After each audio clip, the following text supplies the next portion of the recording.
back, we were talking about good and bad names for companies. If you could tell us your view on this. How important is the name of a company? What are a few good names and why? And what are a few bad names?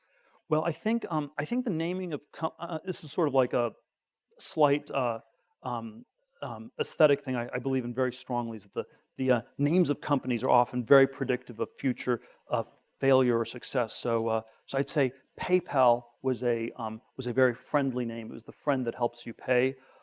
Napster was a bad name. It was the music sharing site. You nap some music, you nap a kid. That sounds like sort of a bad thing to be doing, and it's no wonder the government then comes in and shuts the company down within a few years. So you want to be very careful how you name companies.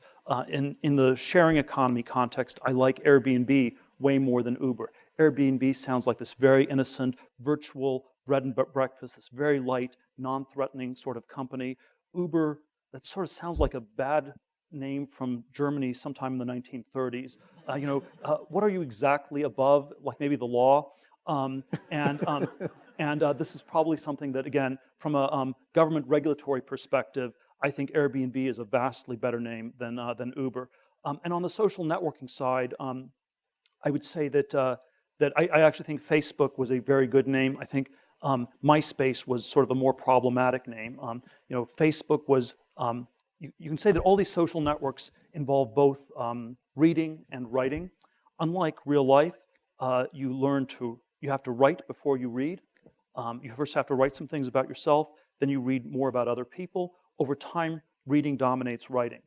Facebook was about learning about people around you, about the real identities at Harvard. MySpace started among wannabe actors in Los Angeles, and it was about them coming up with fictional narratives around themselves, and then sort of a lot of other people in LA who are generally like that.